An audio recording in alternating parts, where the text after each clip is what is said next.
ಭಕ್ತಿ ಎಂಬ ಪೃಥ್ವಿಯ ಮೇಲೆ ಗುರುವೆಂಬ ಬೀಜವಂಕುರಿಸಿ ಲಿಂಗವೆಂಬ ಎಲೆಯಾಯಿತು. ಲಿಂಗವೆಂಬ ಎಲೆಯ ಮೇಲೆ ವಿಚಾರವೆಂಬ ಹೂವಾಯಿತು. ಆಚಾರವೆಂಬ ಕಾಯ ಇತ್ತು. ನಿಷ್ಪತ್ತಿ ಎಂಬ ಹಣ್ಣಾಯಿತು. ನಿಷ್ಪತ್ತಿ ಎಂಬ ಹಣ್ಣು ತೊಟ್ಟು ಕಳಚಿ ಬೀಳುವಲ್ಲಿ ಕೂಡಲ ಸಂಗಮ ದೇವ ತನಗೆ ಬೇಕೆಂದು ಎತ್ತಿಕೊಂಡ.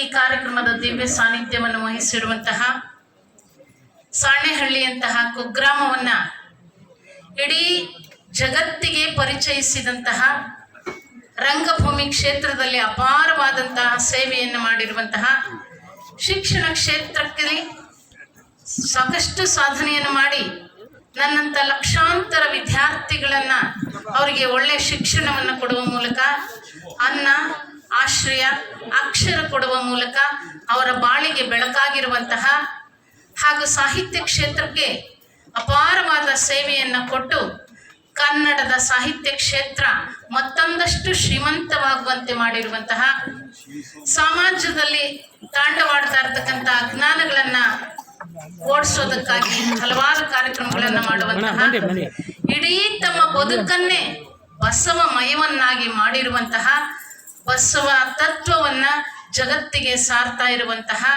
ಆಚಾರದಲ್ಲಿ ಶ್ರದ್ಧೆ, ವಿಚಾರದಲ್ಲಿ ಶುದ್ಧಿ, ಮಾತಿನಲ್ಲಿ ನಿರ್ಮಲತೆ, ಕೃತಿಯಲ್ಲಿ ನಿಶ್ಚಲತೆ ಹೊಂದಿ ಕಾಯಕವೇ ಕೈಲಾಸವೆಂದು ಸಮಾಜಕ್ಕೆ ಸನ್ಮಾರ್ಗವನ್ನು ತೋರಿಸುತ್ತಿರುವ ಪರಮ ಪೂಜ್ಯರಾದ ಡಾಕ್ಟರ್ ಪಂಡಿತಾರಾಧ್ಯ ಶಿವಾಚಾರ್ಯ ಮಹಾಸ್ವಾಮೀಜಿಯವರ ಪವಿತ್ರ ಪಾದಾರವಿಂದಗಳಿಗೆ ಭಕ್ತಿಪೂರ್ವಕವಾಗಿ ಅನಂತ ಪ್ರಣಾಮಗಳನ್ನು ಸಲ್ಲಿಸ್ತಾ, ವೇದಿಕೆಯ ಮೇಲೆ ಹಾಗೂ ವೇದಿಕೆಯ ಮುಂಭಾಗದಲ್ಲಿ ಆಸೀನರಾಗಿರುವಂತಹ ಸರ್ವ ಶರಣ ಬಂಧುಗಳಿಗೆ ನನ್ನ ಭಕ್ತಿಪೂರ್ವಕ ಅನಂತ ಶರಣಾರ್ಥಿಗಳು.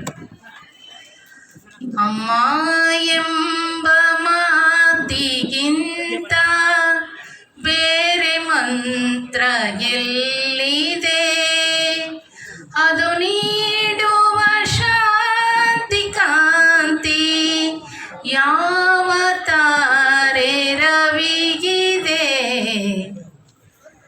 ಅಮ್ಮ ಗಂಗಮ್ಮನವರನ್ನು ಹಾಗೂ ಬಸಪ್ಪನವರನ್ನ ನನ್ನ ಹೃನ್ಮನದಲ್ಲಿ ಮತ್ತೊಮ್ಮೆ ನಾನು ಸ್ಮರಿಸ್ಕೊಳ್ತಾ, ಇಂದು ಅವರ ಕೈಲಾಸ ಶಿವ ಗಣಾರಾಧನೆಯ ಸಂದರ್ಭ. ಲಿಂಗೈಕ್ಯ ಶ್ರೀಗಳಾಗಿರ್ತಕ್ಕಂತಹ ಶಿವಕುಮಾರ ಶಿವಾಚಾರ್ಯ ಮಹಾಸ್ವಾಮೀಜಿಯವರು ಬಸವ ತತ್ವವನ್ನ ಎಲ್ಲೆಡೆ ಸಾರಬೇಕು ಅನ್ನುವಂತಹ ಉದ್ದೇಶದಿಂದ ಹಳ್ಳಿಗಳಲ್ಲಿ ಇಂಥ ಕಾರ್ಯಕ್ರಮಗಳನ್ನ, ಅಂದ್ರೆ ಶಿವಗಣಾರಾಧನೆ ಕಾರ್ಯಕ್ರಮಗಳಿರಬಹುದು,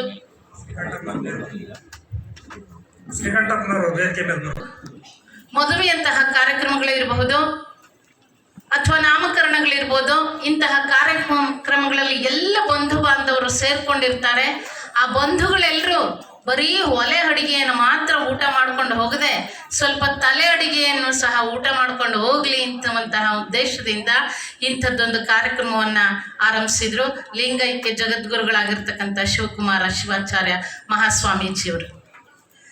ಆದರೆ ನಮ್ಮ ಪರಮಪೂಜ್ಯರ ಮಹದಾಸೆ ಏನು ಅಂತಂದ್ರೆ, ಕೈಲಾಸ ಶಿವ ಗಣಾರಾಧನೆಯನ್ನ ಮಾಡೋದಕ್ಕಿಂತ ಅವರು ಬದುಕಿದ್ದಾಗಲೇ ಅವರ ಗುಣಾರಾಧನೆಯನ್ನ ಮಾಡೋದು ಅತ್ಯಂತ ಶ್ರೇಷ್ಠ ಅಂತ ಹೇಳ್ಬಿಟ್ಟು ಪರಮಪೂಜ್ಯರು ತಮ್ಮ ಆಶಯವನ್ನು ವ್ಯಕ್ತಪಡಿಸ್ತಾರೆ.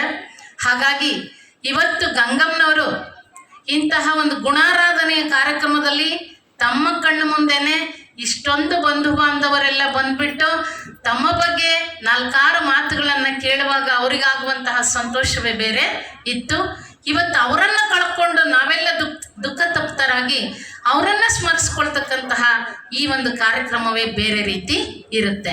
ಹಾಗಾಗಿ ಎಲ್ಲರೂ ಗಣಾರಾಧನೆ ಮಾಡುವ ಬದಲು ಅವರು ಬದುಕಿದ್ದಾಗಲೇ ಅವರ ಗುಣಾರಾಧನೆಯನ್ನು ಮಾಡೋದು ಬಹಳ ಶ್ರೇಷ್ಠ ಅನ್ನೋದು ಪರಮ ಪೂಜ್ಯರ ಒಂದು ಆಶಯವಾಗಿದೆ.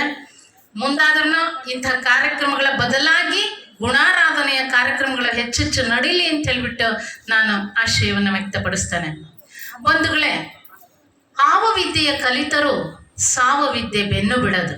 ಅಕ್ಕ ಮಹಾದೇವಿ ಒಂದು ಕಡೆ ಹೇಳ್ತಾನೆ, ನಾವು ಎಂತೆಂಥ ವಿದ್ಯೆಗಳನ್ನು ಕಲಿತು ಏನೇ ದೊಡ್ಡ ದೊಡ್ಡ ಸ್ಥಾನದಲ್ಲಿದ್ದರೂ ಸಾವು ಯಾರಿಗೂ ತಪ್ಪೋದೇ ಇಲ್ಲ. ಬಾರದು ಬಪ್ಪದು ತಪ್ಪದು ಅನ್ನೋ ಹಾಗೆ ಹುಟ್ಟಿದವರು ಸಾಯಲೇಬೇಕು, ಕಟ್ಟಿದ್ದೊಂದಿನ ಬೀಳಲೇಬೇಕು ಅನ್ನೋ ಹಾಗೆ ಎಲ್ರಿಗೂ ಸಾವು ಕಟ್ಟಿಟ್ಟ ಬುದ್ಧಿ. ಆದ್ರೆ ಬದುಕಿದಂತಹ ದಿನವನ್ನ ಹೇಗೆ ಬದುಕ್ತೀವಿ ಅನ್ನೋದು ಬಹಳ ಮುಖ್ಯ. ಎಷ್ಟು ದಿನ ಬದುಕಿದ್ವಿ ಅನ್ನೋದಕ್ಕಿಂತ ಎಷ್ಟು ಸಾರ್ಥಕವಾಗಿ ಬದುಕಿದ್ವಿ, ಹೇಗೆ ಬದುಕಿದ್ವಿ ಅನ್ನೋದು ಬಹಳನೇ ಮುಖ್ಯ ಆಗುತ್ತೆ. ಅಂತಹ ಸಾರ್ಥಕ ಬದುಕನ್ನು ಬದುಕಿದವರು ಈ ಇಬ್ಬರು ಶರಣ ದಂಪತಿಗಳು. ಇವತ್ತು ನಮ್ಮ ಬದುಕಿನಲ್ಲಿ ಅಪ್ಪ ಅಮ್ಮ ನಮ್ಮ ಎರಡು ಕಣ್ಣುಗಳಿದ್ದ ಹಾಗೆ. ಅಪ್ಪ ಶ್ರೇಷ್ಠ ಅಮ್ಮ ಕನಿಷ್ಠ, ಅಥವಾ ಅಮ್ಮ ಶ್ರೇಷ್ಠ ಅಪ್ಪ ಕನಿಷ್ಠ ಅಂತ ಹೇಳೋಕೆ ಬರೋದೇ ಇಲ್ಲ. ಅಪ್ಪ ಅಮ್ಮ ಇಬ್ಬರೂ ನಮ್ಮೆರಡು ಕಣ್ಣುಗಳಿದ್ದ ಹಾಗೆ, ಒಂದು ಪಕ್ಷಿಗೆ ಎರಡು ರೆಕ್ಕೆಗಳು ಇದ್ದ ಹಾಗೆ. ನಮ್ಮ ಸುಂದರವಾದ ಬದುಕಿಗೆ ಅಪ್ಪನೂ ಬೇಕು, ಅಮ್ಮನೂ ಬೇಕು. ಅವರಿಬ್ಬರ ಪಾತ್ರ ಅತ್ಯಂತ ಮಹತ್ವವಾಗಿರ್ತಕ್ಕಂಥದ್ದು. ಹಾಗಾಗಿ ಇಲ್ಲಿ ಅಪ್ಪ ಅಮ್ಮ ನಮ್ಮ ಬದುಕನ್ನು ರೂಪಿಸ್ತಾರೆ.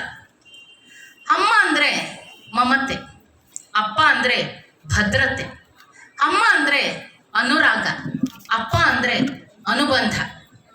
9 ತಿಂಗಳು ಹೊಟ್ಟೆಯಲ್ಲಿ ಇಟ್ಕೊಂಡು ತನಗೇನೇನು ಬೇಕೋ ಅದನ್ನೆಲ್ಲ ತಿಂದು, ಮಗುವಿಗೂ ಏನೇನು ಬೇಕೋ ಅದನ್ನೆಲ್ಲ ತಿಂದ್ಬಿಟ್ಟು 9 ತಿಂಗಳು ಹೊತ್ತು ಹೆತ್ತವಳು ತಾಯಿ. ಹತ್ತಾಗ ಎದೆ ಹಾಲನ್ನು ಕೊಟ್ಟವಳು ತಾಯಿ. ಹಸಿದಾಗ ಕೈ ತುತ್ತನ್ನು ನೀಡಿದವಳು ತಾಯಿ. ಅದೇ ಮಗು ಬಿದ್ದಾಗ ಎತ್ತಿ ಸಂತೈಸಿದವಳು ತಾಯಿ. ಆ ಮಗು ಗೆದ್ದಾಗ ತಾನೇ ಗೆದ್ದಷ್ಟು ಖುಷಿ ಪಟ್ಟವಳು ತಾಯಿ. ಆ ಮಗು ಸೋತಾಗ ಸಮಾಧಾನ ಮಾಡುವವಳು ತಾಯಿ. ತಾನು ಹಸ್ದಿದ್ರೂ ಪರವಾಗಿಲ್ಲ. ಹೇಳಿದರು ಬಸವರಾಜಣ್ಣವರು, ಗಂಗಮ್ಮನವ್ರು ಎಂಥ ಒಂದು ಬಡತನದ ಬದುಕನ್ನು ಸಾಗಿಸಿರು ಅಂಥೇಳಿ. ತಾನು ಹಸ್ಕೊಂಡಿದ್ರು ತನ್ನ ಮಕ್ಕಳು ಹೊಟ್ಟೆ ತುಂಬ ಊಟ ಮಾಡಲಿ ಅಂಥೇಳಿ ಅವ್ರಿಗೆ ಹೊಟ್ಟೆ ತುಂಬ ಬಡಿಸೋಂಥವಳು ತಾಯಿ. ಅಪ್ಪನೂ ಏನು ಕಡಿಮೆ ಅಲ್ಲ. ಅಪ್ಪ ನಮ್ಮ ಮನೆಯ ಕಾಮಧೇನು. ನಮ್ಮ ಮನೆಗಾಗಿ ಉರಿಯುವ ಕರ್ಪೂರದ ಹಣತೆ ತನ್ನನ್ನೇ ತಾನು ಸುಟ್ಕೊಂಡು ಇಡೀ ಮನೆಗೆ ಬೆಳಕನ್ನು ಕೊಡ್ತಕ್ಕಂಥವ್ರು ಅಪ್ಪ. ನಮ್ಮ ಮನೆಯ ಕಾಮಧೇನು, ನಾವು ಬೇಡಿದ್ದನ್ನೆಲ್ಲವನ್ನೂ ನೀಡುವ ಕಲ್ಪವೃಕ್ಷ ನಮ್ಮ ಅಪ್ಪಂದ್ರು. ಅಷ್ಟೇ ಅಲ್ಲದೆ ನಮ್ಮ ಹಬ್ಬ ಹರಿದಿನ ಜಾತ್ರೆ ಅವೆಲ್ಲ ಬಂದರೆ ಮನೆ ಮಂದಿಗೆಲ್ಲ ಹೊಸ ಬಟ್ಟೆ ತಂದು ಅದನ್ನು ಉಡಿಸಿ ಖುಷಿ ಪಡುವಂತಹ ಅಪ್ಪನ ಬೆನ್ನ ಮೇಲೆ ತೂತಾದ ಬನೀನನ್ನು ಎಷ್ಟೋ ಮಕ್ಕಳು ಗಮನಿಸೋದೇ ಇಲ್ಲ. ನಮ್ಮಪ್ಪ ಎಂಥ ಬನೀನ್ ಹಾಕೋತಾರೆ, ಎಂಥ ಬಟ್ಟೆ ಹಾಕೋತಾರೆ ಅಂಥೇಳಿ. ಕೂಲಿ ನಾಲಿ ಮಾಡಿ ಕಾಲೇಜಿಗೆ ಕಳಿಸ್ತಾರೆ, ಸಾಲ ಸೋಲ ಮಾಡಿ ಸ್ಕೂಲಿಗೆ ಕಳಿಸ್ತಾರೆ.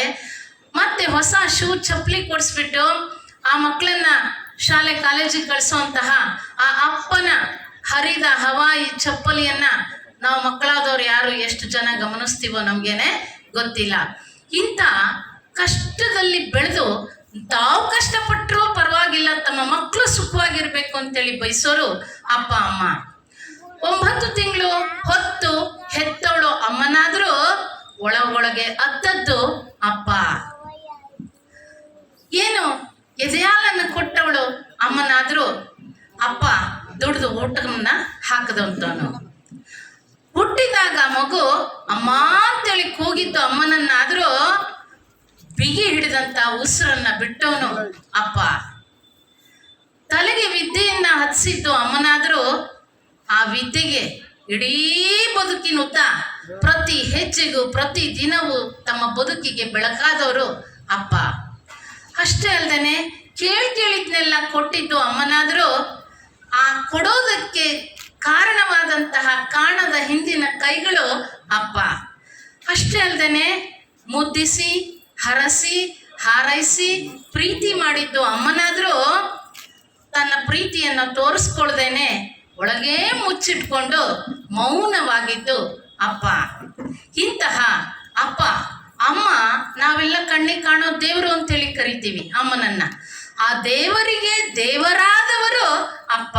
ಅಂತಹ ಅಪ್ಪ ಅಮ್ಮನನ್ನ ನಾವಿವತ್ತು ಯಾವ ಥರ ನೋಡ್ಕೊಳ್ತಾ ಇದ್ದೀವಿ, ಎಷ್ಟು ರೀತಿಯಲ್ಲಿ ಅವ್ರನ್ನ ನಡೆಸ್ಕೊಳ್ತಾ ಇದ್ದೀವಿ ಅಂತ ನಾವೆಲ್ಲರೂ ಒಂದು ಕ್ಷಣ ಆತ್ಮಾವಲೋಕನವನ್ನು ಮಾಡ್ಕೋಬೇಕು.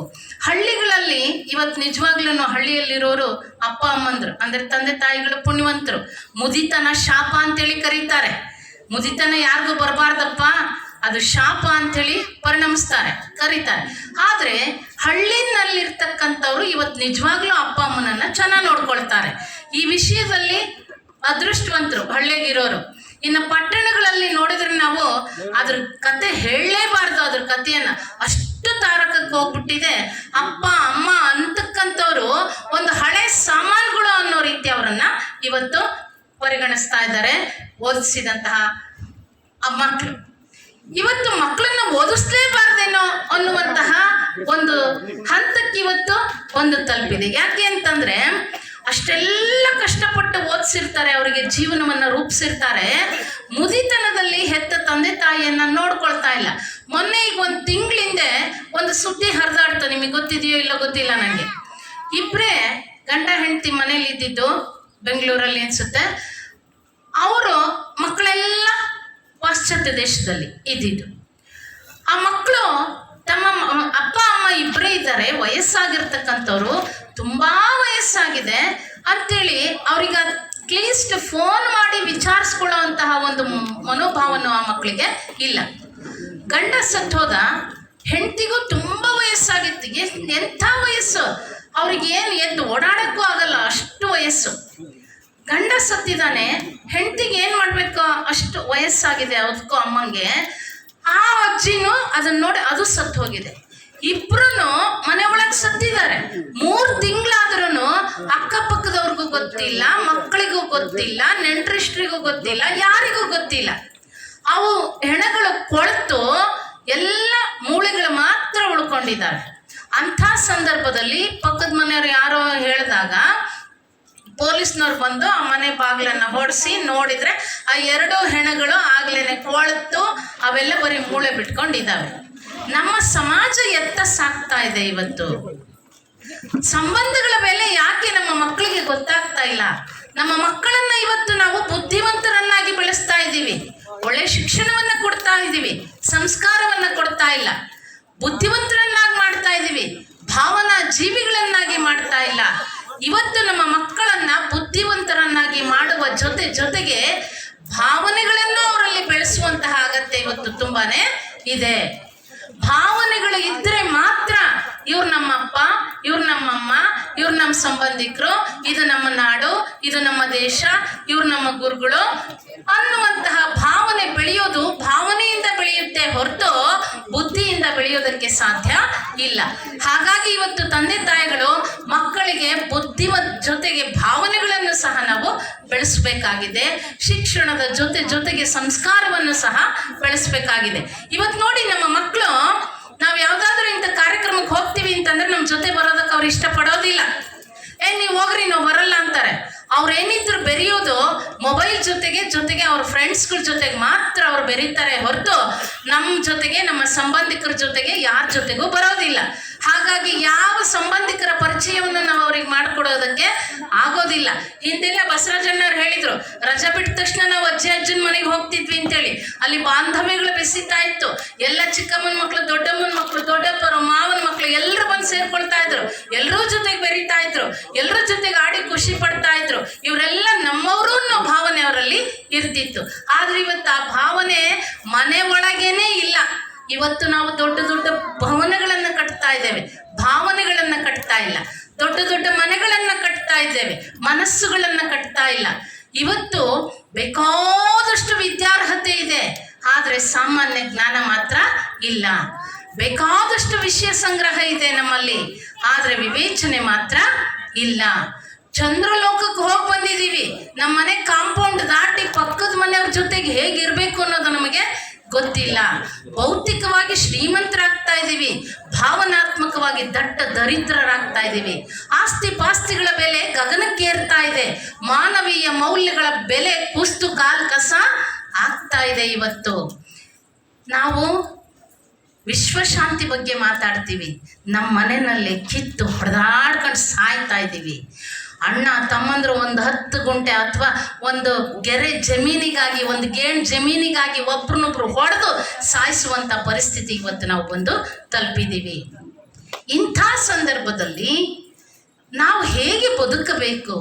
ಮಾನವ ಜನ್ಮ ದೊಡ್ಡದು, ಇದನ್ನು ಹಾನಿ ಮಾಡಿಕೊಳ್ಳಬೇಡಿರೋ ಹುಚ್ಚಪ್ಪಗಳಿರ ಅಂತೇಳಿ ಹೇಳಿದ್ದಾರೆ. ಇರೋದೊಂದು ಜನ್ಮ, ಹೇಗೆ ಎಲ್ಲರೂ ಖುಷಿಯಾಗಿ ಎಲ್ಲರನ್ನೂ ಪ್ರೀತಿಸ್ತಾ, ಯಾರನ್ನೂ ದ್ವೇಷ ಮಾಡದೆ ಇರೋದ್ರಲ್ಲೇ ತೃಪ್ತಿ ತೃಪ್ತಿ ಪಟ್ಕೊಂಡು ಹೇಗೆ ಬದುಕನ್ನು ನಡೆಸಬೇಕು ಅನ್ನೋದನ್ನು ನಾವು ಇವತ್ತಿಗೂ ಸಹ ಕಲ್ತಿಲ್ಲ. ಇವತ್ತು ಇಂದಿನ ಮನೆಗಳೇಕೋ ಹಿಂದಿನಂತಿಲ್ಲ. ಹಿಂದಿನ ಮನೆಗಳು ಎಷ್ಟು ಖುಷಿಯಾಗಿತ್ತು. ಇವತ್ತು ಮನೆಯ ಸುತ್ತ ಕಾಂಪೌಂಡು, ಗೇಟ್ ಭದ್ರ, ಒಳಗಿರುವ ಮನಸ್ಸುಗಳು ಮಾತ್ರ ಛಿದ್ರ. ಬಂಧುಗಳು ಬಾರದ, ಸ್ನೇಹಿತರು ಸೇರದ, ಮನೆಯ ಗೇಟಿನ ಮುಂದೆ ಸದಾ ಕಾವಲು ನಾಯಿ. ಮನೆಗಳಾಗುತ್ತಿವೆ ಮಹಡಿಗಳಿಂದ ಎತ್ತರ, ಆದರೆ ಮನಸ್ಸುಗಳೇ ಆಗುತ್ತಿಲ್ಲ ಇನ್ನು ಏಕೋ ಹತ್ತಿರ. ಇಂದಿನ ಅಡಿಗೆ ಮನೆಗಳು ಸದಾ ಖಾಲಿ ಹೊಡೆಯುತ್ತೆ. ಕೂತಲ್ಲಿಗೆ ಫೋನಿನಿಂದ ಊಟ ತಿಂಡಿ ಬರುತ್ತೆ. ಇದು ಸಿಟಿಗಳಲ್ಲಿ. ಹಿಂದೆ ಹುಲ್ಲಿನ ಮನೆಗಳಲ್ಲಿ, ಹಂಚಿನ ಮನೆಗಳಲ್ಲಿ ಸೋರಿ ಹೋಗ್ತಾ ಇದ್ದಂತಹ ನೋವು, ದುಃಖ ಎಲ್ಲ ಇವತ್ತು ಕಾಂಕ್ರೀಟ್ ಮನೆಗಳಲ್ಲಿ ಕುಕ್ಕರ್ನೊಳಗಿನ ಕೂಳಿನಂತೆ ಒಳಗೊಳಗೆ ಕುದ್ದು ಕೂಗು ಹಾಕ್ತಾ ಇದೆ. ಅವನ್ನೆಲ್ಲ ಹಂಚ್ಕೊಳಕ್ ಆಗ್ತಾ ಇಲ್ಲ. ನಾವು ನಮ್ಮನೆ ನೋವು ದುಃಖನೆಲ್ಲ ಒಬ್ಬೊಬ್ಬರೇ ಅನುಭವಿಸ್ತಾ ಇದ್ದೀವಿ. ನಾವು ಹಿಂದೆಲ್ಲ ತುಂಬಿದ ಮನೆ ಇರ್ತಾ ಇತ್ತು. ಅಮ್ಮನ ಮಡಿಲಿನಲ್ಲಿ ತಲೆ ಇಟ್ಟು ಅತ್ತು ಹಗುರಾಗ್ತಾ ಇದ್ದಂಥ ಮನಸ್ಸು ಇವತ್ತು ಒಂಟಿಯಾಗಿ ಎಲ್ಲ ನೋವು ದುಃಖವನ್ನು ಅನುಭವಿಸ್ತಾ ಇದೆ. ಹಿಂದೆ ಅಂಬ್ಲಿನೋ ಗಂಜಿನೋ ಕುಡ್ಕೊಂಡು ನೆಮ್ಮದಿಯಾಗಿ ನಿದ್ದೆ ಮಾಡ್ತಾ ಇದ್ದಂಥ ಸಂಸಾರಗಳು ಇವತ್ತು ಮೃಷ್ಟಾನ್ನ ಭೋಜನವನ್ನು ದೂರ ತಳ್ಳಿ ನಿದ್ದೆ ಮಾಡೋದಕ್ಕಾಗಿ ನಿದ್ರೆ ಮಾತ್ರೆಯನ್ನ ಬೇಡ್ತಾ ಇದೆ. ಹಿಂದೆ ಎಷ್ಟು ಚೆನ್ನಾಗಿತ್ತು. ಮನೆ ಮಂದಿ ಎಲ್ಲ ಸೇರ್ಕೊಂಡು ಮಾತಾಡ್ಕೊಂಡು ಬಿದ್ದು ಹೊಟ್ಟೆ ಹುಣ್ಣಾಗುವಂತೆ ನಗ್ತಾ ಇದ್ದಂತಹ ಸಂಸಾರಗಳು ಇವತ್ತು ನಗೋದಕ್ಕೆ ಅಂತಾನೆ ನಗೆ ಹಬ್ಬಗಳಿಗೆ ಹೋಗಿ ಅಲ್ಲೂ ನಗಕ್ಕಾಗ್ದೇನೆ ಮುಖ ಊದಿಸ್ಕೊಂಡು ಮನೆಗೆ ಬರೋವಂಥ ಪರಿಸ್ಥಿತಿ ಇವತ್ತು ಉಂಟಾಗ್ಬಿಟ್ಟಿದೆ. ಹಿಂದೆ ಮೈ ದಣಿದಿತ್ತು, ಮನಸ್ಸು ಹಗರಾಗಿತ್ತು, ಮನೆ ತಣ್ಣಗಿತ್ತು. ಬಚ್ಚಲು ಮನೆಯ ತಾಮ್ರದ ಹಂಡೆಯಲ್ಲಿ ಬಿಸಿ ನೀರು ಹಬೆಯಾಡುತ್ತಿತ್ತು, ಒಲೆ ಹೊಗೆಯಾಡುತ್ತಿತ್ತು. ಎಷ್ಟು ಚೆನ್ನಾಗಿತ್ತು. ಅವರು ಕೈ ತುಂಬ ಕೆಲಸ ಮಾಡ್ತಿದ್ರು, ಹೊಟ್ಟೆ ತುಂಬ ಊಟ ಮಾಡ್ತಿದ್ರು, ಕಣ್ ತುಂಬ ನಿದ್ದೆ ಮಾಡ್ತಿದ್ರು. ಅದಕ್ಕೆ ಅವ್ರು 95 ವರ್ಷ ಬದುಕಿದ್ರು. ನಮಗೆ ರಾತ್ರಿ ನಿದ್ದೆ ಬರಲ್ಲ, ಊಟ ಮಾಡೋಕ್ಕೆ ಅಜೀರ್ಣ. ಯಾಕೆಂದ್ರೆ ಇವಾಗೆಲ್ಲ ಹಿಂದೆಲ್ಲ ಮಾತೃದೇವೋಭವ ಅಂತಿದ್ರು, ಇವಾಗ ಮಾತೃದೇವೋಭವ ಅಂತೇಳಿ ಅನ್ಬೇಕಾಗಿದೆ. ಮಾತ್ರೆ ಹಸಿವಾಗೋದಕ್ಕೂ ಒಂದು ಮಾತ್ರೆ, ಊಟಕ್ಕಿಂತ ಮುಂಚೆ ಒಂದು ಮಾತ್ರೆ, ಊಟ ಆದಮೇಲೆ ಅದು ಜೀರ್ಣ ಆಗೋಕ್ಕೂ ಒಂದು ಮಾತ್ರೆ, ಅದು ಹೊರಗೋಗೋಕ್ಕೂ ಒಂದು ಮಾತ್ರೆ ಅನ್ನೋ ಹಾಗೆ ಇವತ್ತೆಲ್ಲ ಚಿಕ್ಕ ಆರೋಗ್ಯ ಕಳ್ಕೊಳ್ತಾ ಇದ್ವಿ. ನೀವು ಆರೋಗ್ಯವನ್ನು ಕಳ್ಕೊಳ್ತಾ ಇದ್ದೀವಿ. ಚಿಕ್ಕ ವಯಸ್ಸಿಗೆನೆ ತಲೆಯಲ್ಲಿ ಬೆಳ್ಳಿ, ಹಲ್ಲಿನಲ್ಲಿ ಬಂಗಾರ ಅಥವಾ ಬೆಳ್ಳಿ, ರಕ್ತದಲ್ಲಿ ಸಕ್ಕರೆ, ಮೂತ್ರಪಿಂಡದಲ್ಲಿ ಅಮೂಲ್ಯ ಹರಳುಗಳು. ಚಿಕ್ಕ ವಯಸ್ಸಿಗೆ ನಾವು ಆರೋಗ್ಯವನ್ನು ಹಾಳು ಮಾಡ್ಕೊಳ್ತಾ ಇದ್ದೀವಿ. ಯಾಕೆ ಮಾಡ್ಕೊಳ್ತಾ ಇದ್ದೀವಿ? ನಮ್ಮದು ಶ್ರಮ ಸಂಸ್ಕೃತಿ ಅಲ್ಲ. ಶ್ರಮ ಕಷ್ಟಪಟ್ಟು ದುಡಿಯೋಲ್ಲ, ಕೆಲಸ ಮಾಡಲ್ಲ. ನಾವು ಯಾರನ್ನು ಕಷ್ಟಪಟ್ಟು ಇವತ್ತು ಕೆಲಸ ಮಾಡ್ತಾ ಇಲ್ಲ. ಎಲ್ಲ ಆರಾಮಾಗಿ ಹಂಗೆ ನಡೀತಾ ಇರಬೇಕು. ಇವರೆಲ್ಲ ಕಷ್ಟಪಟ್ಟಿದ್ರಿಂದನೇ, ಬೆವರು ಸುರಿಸಿದ್ರಿಂದನೇ ಆರೋಗ್ಯವಾಗಿ ಬದುಕಿದ್ರು. ಯಾವುದೇ BP ಶುಗರು ಯಾವುದೂ ಇಲ್ದಂಗೆ ಬದುಕಿದ್ರು. ಆದ್ರೆ ಇವತ್ತು ನಮ್ಮದು ಶ್ರಮ ಇಲ್ಲ, ಏನೂ ಇಲ್ಲ. ಇವತ್ತು ನೆಲ ಒರೆಸ್ತೀವಿ, ನಾವು ನಿಂತ್ಕೊಂಡು ಹಿಂಗೆ ಕೋಲ್ನಿಗೆ ಹಿಂಗೆ ಅಂದ್ಬಿಟ್ರೆ ಮುಗೀತು. ಅದಕ್ಕೂ ಕೆಲಸದವ್ರನ್ನ ಇಟ್ಕೊಂಡಿರ್ತೀವಿ. ಇನ್ನು ರುಬ್ಬೋದಂಗಿಲ್ಲ, ಕುಟ್ಟಂಗಿಲ್ಲ, ಬೀಸಂಗಿಲ್ಲ. ಹಿಂದೆಲ್ಲ ರುಬ್ಬೋದು, ಕುಟ್ಟೋದು, ಬೀಸೋದು, ಬಟ್ಟೆ ಒಗೆಯೋದು ಎಷ್ಟು ವ್ಯಾಯಾಮ ಆಗ್ತಾ ಇತ್ತು ದೇಹಕ್ಕೆ. ಅದಕ್ಕೆ ಅವ್ರಿಗೆ ಯಾವ ಕಾಯಿಲೆನೂ ಬರ್ತಾ ಇರಲಿಲ್ಲ. ಬಿಸಿಲಲ್ಲಿ ಬೇಕಾದಷ್ಟು ಕಷ್ಟಪಟ್ಟು ದುಡಿತಾ ಇದ್ರು. ಡಿ ವಿಟಮಿನ್ ಹಂಗೆ ಸಿಗ್ತಾ ಇತ್ತು. ಇವತ್ತು ಆ ಡಿ ವಿಟಮಿನ್ ಮಾತ್ರೆ ತಗೋತಾರೆ ಎಲ್ಲರೂ.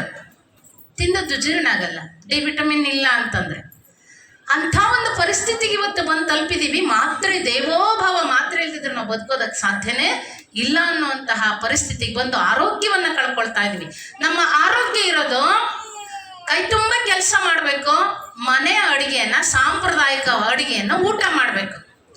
ರೊಟ್ಟಿ ಮುದ್ದೆ ಇಂತಹ ಹಳ್ಳಿಗಾಡಿನಲ್ಲಿ ಮಾಡುವಂಥ ಆಹಾರವನ್ನು ತಿಂದಿದ್ದೆ ಆದರೆ ನಮ್ಮ ಆರೋಗ್ಯ ತುಂಬ ಚೆನ್ನಾಗಿರುತ್ತೆ.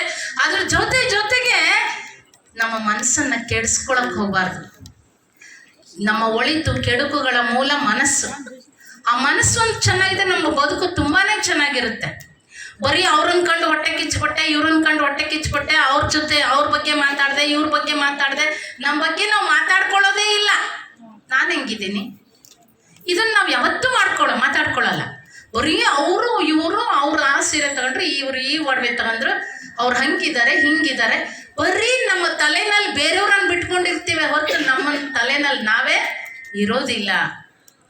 ಇದನ್ನೆಲ್ಲ ಹೊಟ್ಟೆ ಕಿಚ್ಚನ್ನ ಬಿಟ್ಟು ನಾವೆಲ್ಲರೂ ನಮ್ಮ ಮನಸ್ಸನ್ನ ಶುದ್ಧವಾಗಿಟ್ಕೊಂಡು ನಾವೆಲ್ಲರೂ ಒಳ್ಳೆ ಆಲೋಚನೆಯನ್ನ ಮಾಡ್ತಾ ಸತ್ ಚಿಂತನೆಯನ್ನ ಮಾಡ್ತಾ ಸತ್ಸಂಗದಲ್ಲಿ ಇಟ್ಕೊಂಡು ಸದಾಚಾರದಲ್ಲಿ ಇಟ್ಕೊಂಡು ನಾವು ಬದುಕಿದ್ದೇ ಆದ್ರೆ ನಮ್ಮ ಕೈಲಾದಷ್ಟು ಸಹಾಯ ಮಾಡೋಣ.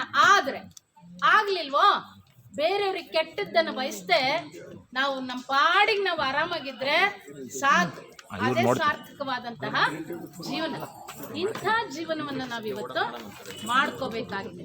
ಯಾಕೆಂದ್ರೆ ಇವತ್ತು ನಾವು ಏನೋ ಒಂದು ಪಡ್ಕೊಂಡು ಏನೋ ಒಂದು ಕಳ್ಕೊಳ್ತಾ ಇದ್ದೀವಿ. ವಿದ್ಯೆ ಬಂತು, ವಿನಯ ಹೋಯ್ತು. ಬುದ್ಧಿ ಬಂತು, ಶ್ರದ್ಧೆ ಹೋಯ್ತು. ವಿಜ್ಞಾನ ಬಂತು, ಸಮಾಧಾನ ಹೋಯ್ತು. ಮಾತು ಬಂತು, ಕೃತಿ ಹೋಯ್ತು. ಶರೀರ ಸ್ವಾಸ್ಥ್ಯ ಬಂತು, ಚಿತ್ತ ಸ್ವಾಸ್ಥ್ಯ ಹೋಯ್ತು. ದೀರ್ಘ ಆಯುಷ್ಯ ಬಂತು, ಜೀವನ ಸ್ವಾರಸ್ಯ ಹೋಯ್ತು. ಮತ್ತೇನ್ ಬಂತು? ಜಾತಿ ಬಂತು, ಪ್ರೀತಿ ಹೋಯ್ತು, ನೀತಿ ಹೋಯ್ತು. ಸ್ವಾತಂತ್ರ್ಯ ಬಂತು, ಸೌಜನ್ಯ ಹೋಯ್ತು, ಸಂಸ್ಕಾರ ಹೋಯ್ತು. ಸಮೃದ್ಧಿ ಬಂತು, ಸಂಸ್ಕಾರ ಹೋಯ್ತು. ಹಣ ಬಂತು, ಗುಣ ಹೋಯ್ತು. ಹಿಂಗೇನೋ ಒಂದು ಪಡ್ಕೊಂಡು ಏನೋ ಒಂದನ್ನು ನಾವು ಕಳ್ಕೊಳ್ತಾ ಇದ್ದೀವಿ.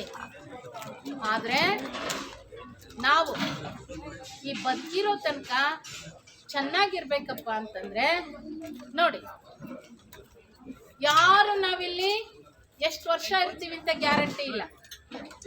ಒಂದಿನಲ್ಲ ಒಂದಿನ ಹೋಗೇ ಹೋಗ್ತೀವಿ, ಆದರೆ ಯಾವಾಗ ಹೋಗ್ತೀವಿ ಅಂತ ಗೊತ್ತಿಲ್ಲ. ಆದರೆ ಹುಟ್ಟಿದಾಗ ಉಸಿರಿರುತ್ತೆ, ಹೆಸರಿರಲ್ಲ. ಸತ್ತಾಗ ಹೆಸರಿರುತ್ತೆ, ಉಸಿರು ಇರಲ್ಲ. ಆ ಉಸಿರು ಮತ್ತು ಹೆಸರಿನ ಬದುಕನ್ನ ಹಚ್ಚ ಹಸಿರನ್ನಾಗಿ ಮಾಡ್ಕೊಳ್ಳೋದು ನಮ್ಮ ಕೈಲೇ ಇದೆ. ನೋಡಿ, ಸತ್ಮೇಲೆ ಈ ದೇಹ ಅಗ್ನಿ ಪಾಲು ಇಲ್ಲ ಮಣ್ಣಿನ ಪಾಲು, ಈ ಉಸಿರು ವಾಯುವಿನ ಪಾಲು, ಅಸ್ಥಿಗಳೆಲ್ಲವೂ ಗಂಗೆಯ ಪಾಲು, ಸ್ವತ್ತುಗಳೆಲ್ಲವೂ ಮುಂದೆ ಕೂತು ಅತ್ತವರ ಪಾಲು, ವಸ್ತುಗಳೆಲ್ಲವೂ ಅಗಸನ ಪಾಲು. ನಮ್ದಂತ ಏನಾದರೂ ಇದೆಯಾ? ಮಗ ಇಡುವ ಪಿಂಡ ಕಾಗೆಯ ಪಾಲು. ನಮ್ದಂತ ಏನೂ ಇಲ್ಲ. ಬರುವಾಗ್ಲೂ ಬರೀ ಕೈ, ಹೋಗುವಾಗ್ಲೂ ಬರೀ ಕೈ. ಆದ್ರೆ ನೋಡಿ, 10ನೇ ವಯಸ್ಸಿಗೆ ಚಿಕ್ಕ ಮಕ್ಳು ಸೂಪರ್ ಆಗಿರ್ತಾರೆ. 20ಕ್ಕೆ ಪವರ್, 30ಕ್ಕೆ ಪ್ರೆಷರ್, 40ಕ್ಕೆ ಶುಗರ್, 50ಕ್ಕೆ ಡೇಂಜರ್, 60ಕ್ಕೆ ಡಮಾರ್, ತಪ್ಪಿದ್ರೆ 70ಕ್ಕೆ ಫಿಕ್ಸ್, 80ಕ್ಕೆ ಫ್ಲೆಕ್ಸ್. ಊರಿಗೊಂದು ಊಟ, ಗೋಡೆಗೊಂದು ಓಟ. ಇರೋ ತನಕ ಜಾಲಿ, ಸತ್ ಮೇಲೆ ಖಾಲಿ. ಇಷ್ಟೇ ಜೀವನ. ಅದಕ್ಕೇನೆ ಇರೋ ತನಕ ಯಾರಿಗೂ ಕೆಟ್ಟದ್ದನ್ನು ಮಾಡ್ದಂಗೆ ನಮ್ಮ ಕೈಲಾದಷ್ಟು ಸಹಾಯವನ್ನು ಮಾಡ್ತಾ ಖುಷಿಯಾಗಿ ಎಲ್ಲರನ್ನೂ ಪ್ರೀತಿಸ್ಬೇಕು. ಎಲ್ಲರನ್ನೂ ಪ್ರೀತಿಸುವಂತ ಗುಣವನ್ನು ನಾವು ಪಡ್ಕೋಬೇಕು. ನಾವು ಯಾರನ್ನಾದ್ರೂ ದ್ವೇಷಿಸಿದ್ರೆ ಅದು ನಮ್ಮನ್ನು ಮೊದಲು ಸುಡುತ್ತೆ. ಆ ಸಿಟ್ಟು, ದ್ವೇಷ, ಹೊಟ್ಟೆ ಕಿಚ್ಚು ಅನ್ನೋದು ಮೊದಲು ಯಾರನ್ನು ಸುಡುತ್ತೆ? ಮೊದಲು ನಮ್ಮನ್ನು ನಾಶ ಮಾಡುತ್ತೆ, ಆಮೇಲೆ ಅವ್ರನ್ನ ಮಾಡೋದು. ಅದಕ್ಕೇನೆ ನಮ್ಮನ್ನ ನಾಶ ಮಾಡುವಂತಹ ಹೊಟ್ಟೆ ಕಿಚ್ಚನ್ನ, ಸಿಟ್ಟನ್ನ, ಆ ದ್ವೇಷವನ್ನ ಪಕ್ಕಕ್ಕಿಟ್ಟು ಎಲ್ಲರನ್ನೂ ಪ್ರೀತಿಸುವಂತ ಗುಣವನ್ನ ನಾವು ಪಡ್ಕೋಬೇಕು. ಆಗ ನಾವು ಒಳ್ಳೆ ಬದುಕನ್ನ ನಡೆಸೋದಕ್ಕೆ ಸಾಧ್ಯ ಆಗುತ್ತೆ. ಇನ್ನ ಒಂದು ಹೇಳೋದಕ್ಕೆ ಇಷ್ಟಪಡ್ತೇನೆ, ದಯವಿಟ್ಟು ಇಲ್ಲೆಲ್ಲ ಬೇಕಾದಷ್ಟು ಜಾಗ ಇರುತ್ತೆ ಹಳ್ಳಿಗಳಲ್ಲಿ. ನಿಮಗೆ ನೀವೇ ಬೆಳ್ಕೊಂಡಂತ ತರಕಾರಿಗಳನ್ನ ಉಪಯೋಗಿಸ್ರಿ. ಹಿಂದೆಲ್ಲ ಮನೆಗೆ ಬೇಕಾಗಿದ್ದೆಲ್ಲ ಬೆಳ್ಕೊಳ್ತಿದ್ರು. ಕಾಳುಗಳು, ಕಡಿಗಳು, ಸೊಪ್ಪು, ತರಕಾರಿ ಎಲ್ಲ ಬೆಳ್ಕೊಳ್ತಿದ್ರು ನಮ್ಮ ಹಿರಿಯರು. ಆಮೇಲೆ ಮೆಣಸಿನ್ಕಾಯಿ ತಿಂತಾ ಇದ್ದಿದ್ದವರು ಮಳೆಗಾಲದಲ್ಲಿ ಮಾತ್ರ, ತಾವು ಹಾಕಿದ ಹೊಲದಲ್ಲಿ ಬಂದಾಗ ಮಾತ್ರ ಹಸಿ ಮೆಣಸಿನ್ಕಾಯಿ ತಿಂತಿದ್ರು. ಇನ್ನು ಉಳಿದ ಸಮಯದಲ್ಲೆಲ್ಲ ಒಣ ಮೆಣಸಿನ್ಕಾಯಿನೇ ಉಪಯೋಗಿಸ್ತಿದ್ರು. ಆದ್ರೆ ಇವತ್ತು ನಾವೇನ್ ಮಾಡ್ತಾ ಇದೀವಿ? 365 ದಿನನೂ ಹಸಿಮೆಣಸಿನ್ಕಾಯನ್ನ ಬಳಸ್ತೀವಿ. ಅದು ಆರೋಗ್ಯಕ್ಕೆ ಅಷ್ಟು ಒಳ್ಳೆಯದು ಅಲ್ಲ. ಅದಕ್ಕೋಸ್ಕರ ಈ ಆರೋಗ್ಯದಲ್ಲೇನೆ ಇದು ಔಷಧಿ ಇದ್ದಂಗೆ ಆರೋಗ್ಯ ಅಂತಕ್ಕಂಥದ್ದು. ನೋಡಿ, ಬರೀ ಔಷಧಿ ಅಷ್ಟೇ ನಮ್ಮ ಆರೋಗ್ಯ ಸುಧಾರಿಸೋಲ್ಲ. ನಾವು ತಿನ್ನುವಂತಹ ಆಹಾರ ಅದು ಒಂದು ಒಳ್ಳೆ ಔಷಧಿ. ಜೊತೆಗೆ ನಾವು ಎಲ್ಲರೂ ಜೊತೆ ಸೇರ್ಕೊಂಡು ಮನ್ಸ್ಬಿಚ್ಚಿ ಮಾತಾಡ್ತೀವಲ್ಲ, ಅದು ಸಹ ಒಂದು ಔಷಧಿ. ಎಲ್ಲರೂ ಜೊತೆ ಸೇರ್ಕೊಂಡು ನಗ್ತೀವಲ್ಲ, ಅದು ಒಂದು ಔಷಧಿ. ನಡಿತೀವಲ್ಲ, ಅದು ಒಂದು ಔಷಧಿ. ವ್ಯಾಯಾಮ ಮಾಡ್ತೀವಲ್ಲ, ಅದು ಒಂದು ಔಷಧಿ. ಮನಮಂದಿ ಎಲ್ಲ ಸೇರ್ಕೊಂಡು ಊಟ ಮಾಡ್ರಿ, ಒಬ್ಬೊಬ್ಬರೇ ಕುತ್ಕೊಂಡು ಊಟ ಮಾಡಬೇಡಿ, ಅದು ಸಹ ಒಂದು ಔಷಧಿ ಆಗುತ್ತೆ. ಹಾಗಾಗಿ ಇವತ್ತು ನಾವೆಲ್ಲರೂ ಒಳ್ಳೆ ಆರೋಗ್ಯವನ್ನು ಪಡ್ಕೊಳ್ಳೋಣ ಅಂತೇಳಿ ಹೇಳ್ತಾ, ಅವರನ್ನ ಸ್ಮರಣೆ ಮಾಡ್ತಾ ನನ್ನ ಮಾತುಗಳನ್ನು ಮುಗಿಸ್ತೇನೆ. ಪರಮ ಪೂಜ್ಯರಿಗೆ ಮತ್ತೊಮ್ಮೆ ಭಕ್ತಿಪೂರ್ವಕ ಪ್ರಣಾಮಗಳನ್ನು ಸಲ್ಲಿಸ್ತಾ ತಮ್ಮೆಲ್ಲರಿಗೂ ಶರಣಾರ್ಥಿ.